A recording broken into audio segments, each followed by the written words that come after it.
Hola, soy Ortiz Franco, alumno de sexto A de la PET 7 y en este video voy a explicar cómo resolver los ejercicios de la etapa de recuperación de máquinas sincrónicas. Esta etapa de recuperación cuenta con 3 TPs, el primero está dividido en 3 partes. La parte 1 cuenta con un ejercicio.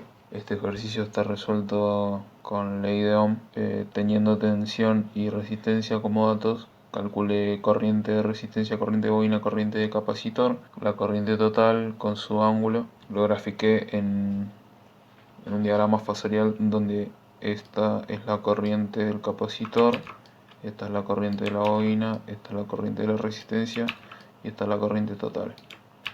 Y este es el fasor de la tensión. Este ejercicio, el 5 trata sobre el 3, por lo tanto tuve que calcular el 3 para poder realizar el 5. Este es el ejercicio de la parte 3 del primer trabajo. Es un circuito trifásico balanceado en el cual me pide hallar las corrientes de cada fase para poder graficarlas, así como también sus potencias monofásicas y trifásicas. Las corrientes las calculé con la ley de impedancia, tensión sobre impedancia. Acá calculé la impedancia, la tensión ya venía brindada por el ejercicio, solamente reemplacé y calculé cada una de las fases y saqué una total. Luego, para calcular potencias monofásicas y trifásicas, lo único que hice fue aplicar la fórmula de cada potencia, tanto de la activa, B por I por coseno de phi, como la de la reactiva, que es la misma, nada más que cambiamos el coseno por el seno, y la de la aparente, que es solamente B por I. Y para la parte de las potencias trifásicas, lo único que hice fue las fórmulas anteriores para calcular potencia monofásica, agregarle una raíz de 3. Y en este gráfico representé cada una de las potencias, tanto monofásicas como trifásicas, calculadas anteriormente. En la parte 4 del primer TP, que es la última parte, me pide calcular las corrientes gracias al teorema de mallas. Lo primero que hacemos es marcarla ahí con su sentido, luego aplicar la ley de Kirchhoff, la cual dice que en un circuito cerrado la suma de todas las caídas de tensión es igual a toda la tensión suministrada. En otras palabras, la suma algebraica de las diferencias de potencial eléctrico en un circuito es igual a 0. Aplicamos las ecuaciones y simplificamos hasta llegar a los resultados de la SI. En esta parte, la última parte del primer TP, me pide la corriente con Thevenin del anterior circuito.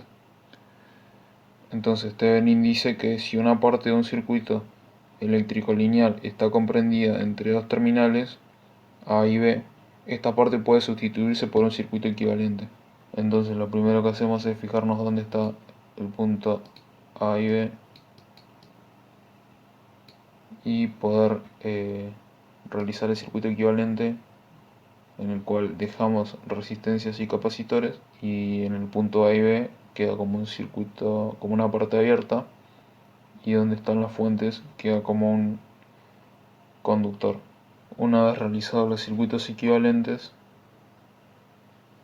podemos calcular impedancias equivalentes 1 y 2 para poder obtener una impedancia total, y luego calculamos las corrientes para poder llegar a un resultado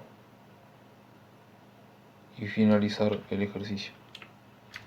Bueno, este es el segundo TP, llamado TP de motor de inducción parte 1, en el cual trabajaremos bajo el concepto de deslizamiento. Tenemos N-Sync, la cual es la velocidad de los campos magnéticos. Nm es la velocidad mecánica del eje del rotor. Nds es la velocidad de deslizamiento de la máquina. Entonces lo que hacemos es, primero ejercicio nos brinda N-Sync y Nm y nos pide calcular la velocidad de deslizamiento de la máquina. Por lo tanto, restamos N-Sync y Nm y nos daría la velocidad de deslizamiento. Luego en el ejercicio 6 nos pide hallar la velocidad de los campos magnéticos con esta fórmula, donde 120 es una constante, 60 es la frecuencia y 4 es el número de los polos del motor. Luego tenemos la velocidad angular de los campos magnéticos, que nos da como resultado esto en radianes sobre segundos. Luego calculamos la velocidad mecánica del eje del motor y así también su velocidad angular.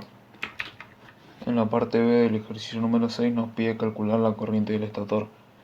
Por lo tanto necesitamos Z2, ZF, impedancia total y luego aplicar ley de impedancia para así poder sacar la corriente, ya que el ejercicio nos daba la tensión del motor. En la parte C del ejercicio número 6 nos pide calcular la potencia convertida y la pesal, pero para ello necesitamos primero calcular la potencia de entrada, potencia de pérdida del cobre y la potencia en el entrehierro. La potencia del entrehierro se calcula con potencia de entrada menos la potencia de la pérdida del cobre. Una vez obtenido el resultado, podemos calcular potencia convertida, y una vez calculada potencia convertida debemos restar este valor menos 1100, que era un dato que nos daba el ejercicio. Una vez obtenido este valor, solamente lo pasamos a HP dividiéndolo por 746 y ahí ya teníamos resuelto el punto C. Luego terminaríamos el ejercicio número 6 calculando el torque inducido y el torque de carga. El torque inducido se calcula con la potencia convertida sobre la velocidad angular sincrónica y nos daría esto en newton por metro, y el torque de carga nos daría dividiendo la pesal sobre la velocidad angular mecánica. Y con esto terminaríamos el punto número 6. Luego seguiríamos con el último TP, motor de inducción parte 2. Acá tengo el TP motor de inducción parte 2, el cual solamente era un punto teórico, el cual está resuelto acá.